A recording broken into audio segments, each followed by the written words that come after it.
तो दोस्तों पहला क्वेश्चन लेते हैं। पहला क्वेश्चन है, वारली चित्रकला की शुरुआत किस भारतीय राज्य से हुई?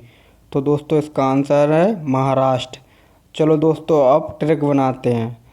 तो दोस्तों सबसे पहले अपन वारली लेते हैं और दोस्तों वारली को बरेली मान लेते हैं। और दोस्तों बरेली नाम सुनते ही आपके दिमाग में एक मूवी का नाम आ गया होगा, बरेली की बर्फी। और दोस्तों मूवी कहाँ पे बनती है? मुंबई में। और दोस्तों मुंबई कहाँ पे है? महाराष्ट्र में। तो दोस्तों आंसर आ गया। चलो दोस्तों अब अगला क्वेश्चन लेते हैं। अगला क्वेश्चन है, टम्बल टन शब्द किस खेल से जुड़ा हुआ है? तो दोस्तों इसका आंसर है तैराकी। चलो दोस्तों अब ट्रैक बनाते हैं। तो दोस्तों सबसे पहले अपन टम्बल टन्स लेते हैं। तो दोस्तों टम्बल को टॉवल मान लेते हैं। और दोस्तों टॉवल को क्या कहते हैं हिंदी में? तौलिया। आपको तो पता होगा शायद। और दोस्तों तौलिया अपन कब यूज़ करते हैं? जब अपन नहा के आते हैं, स्विमिंग पूल में तैर के आते हैं, तभी यूज़ करते हैं टॉवल का। तो दोस्तों नहा के तैर के अपना आंसर आ गया। चलो दोस्तों अब अगला क्वेश्चन लेते हैं। अगला क्वेश्चन है, माथेरान नामक हिल स्टेशन कहाँ है? तो दोस्तों इसका आंसर है महाराष्ट्र में। चलो दोस्तों अब ट्रैक बनाते हैं। तो दोस्तों सबसे पहले अपन माथेरान हिल स्टेशन लेते हैं। और दोस्तों माथेरान में मिथुन शब्द ले लेते हैं। और दोस्तों मिथुन कौन है? एक एक्टर है, हीरो है। और दोस्तों मिथुन कहाँ रहते हैं? आपको तो पता होगा, मुंबई में रहते हैं। और दोस्तों मुंबई कहाँ है? महाराष्ट्र में। मुंबई महाराष्ट्र की राजधानी है। तो दोस्तों अपना आंसर आ गया। चलो दोस्तों अब अगला क्वेश्चन लेते हैं। अगला क्वेश्चन है, नेताजी सुभाष राष्ट्रीय क्रीड़ा संस्थान कहाँ है? तो दोस्तों इसका आंसर है पटियाला। चलो दोस्तों अब इसके बारे में थोड़ा जान लेते हैं। तो दोस्तों नेताजी सुभाष राष्ट्रीय क्रीड़ा संस्थान पटियाला पंजाब में स्थित है। और दोस्तों नेताजी सुभाष राष्ट्रीय क्रीड़ा संस्थान की स्थापना 7 मई 1961 में भई थी। तब दोस्तों इसका नाम राष्ट्रीय खेल संस्थान था। और दोस्तों 1973 में इसका नाम बदलकर नेताजी सुभाष राष्ट्रीय खेल संस्थान रख दिया गया।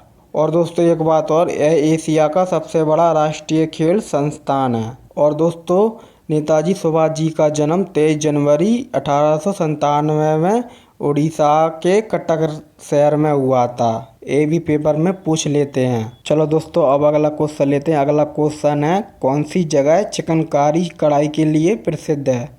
तो दोस्तों इसका आंसर है लखनऊ। लखनऊ में चिकनकारी कढ़ाई बहुत प्रसिद्ध है। चलो दोस्तों इसकी ट्रिक बनाते हैं। दोस्तों इसकी ट्रिक बहुत सरल है। दोस्तों सबसे पहले अपन चिकनकारी लेते हैं। और दोस्तों चिकनकारी का नाम सुनते ही आपके मुंह में पानी आ गया होगा। दोस्तों चिकन अपन क्या करते हैं? खाते हैं। और दोस्तों खाना तो लखनऊ में ही आ रहा है खाना। और लखनऊ कहाँ पे है? यूपी। तो दोस्तों आंसर आ गया। चलो दोस्तों अब अगला क्वेश्चन लेते हैं। अगला क्वेश्चन है, बहुत अच्छा क्वेश्चन है दोस्तों जी। दलाई लामा ने किस वर्ष भारत में आकर शरण ली थी? तो दोस्तों इसका आंसर है 1959 में। चलो दोस्तों इसके बारे में थोड़ा जान लेते हैं। तो दोस्तों यह बात है 1950 के दशक की, जब चीन और तिब्बत के बीच कड़वाहट की शुरुआत हो गई थी। और कुछ समय बाद चीन ने तिब्बत पर आक्रमण कर दिया था और पूरा प्रशासन अपने हाथों में ले लिया था और लोगों पर अत्याचार करने लगा था। और दोस्तों वहाँ की जनता ने कुछ विद्रोह किया और उन्हीं में से दलाई लामा भी थे। लेकिन यह लोग चीन की सेना के सामने नहीं टिक पाए। और दोस्तों 1959 में दलाई लामा को मजबूरी में तिब्बत छोड़कर भारत में आना पड़ा और भारत में शरण लेनी पड़ी। और दोस्तों तभी से दलाई लामा भारत में रह रहे हैं धर्मशाला में। चलो दोस्तों अब अगला क्वेश्चन लेते हैं। अगला क्वेश्चन है दोस्तों, विष्णु के 5वें अवतार को किस रूप में जाना जाता है? तो दोस्तों इसका आंसर है वामन अवतार। विष्णु के 5वें अवतार को वामन अवतार कहा जाता है।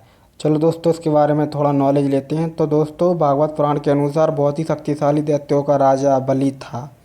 इसने इंद्रदेव को पराजित कर स्वर्गलोक पर अपना अधिकार कर लिया था। और दोस्तों इसने अपने दम पर तीनों लोक, स्वर्गलोक, भूलोक और पातालोक पर अधिकार कर लिया था। दोस्तों इतना शक्तिशाली राक्षस था बलि। और दोस्तों यह बहुत घमंडी था। लेकिन दोस्तों इसमें एक अच्छी बात थी कि इसके घर पे कोई भी भिक्षु मांगने आता था तो उसे खाली हाथ नहीं जाने दिया जाता था। और दोस्तों तभी विष्णु भगवान ने वामन अवतार लिया और ब्राह्मण के वेश में बच्चे के रूप में इसके घर मांगने आ गए। और विष्णु भगवान ने इससे 3 पग भूमि मांगी। तभी राजा ने कहा ठीक है ले लीजिए। तो दोस्तों भगवान विष्णु ने पहले कदम में ही पूरी पृथ्वी और दूसरा कदम में पूरा भूलोक, यानी 2 कदम में पूरा त्रिलोक नाप लिया था।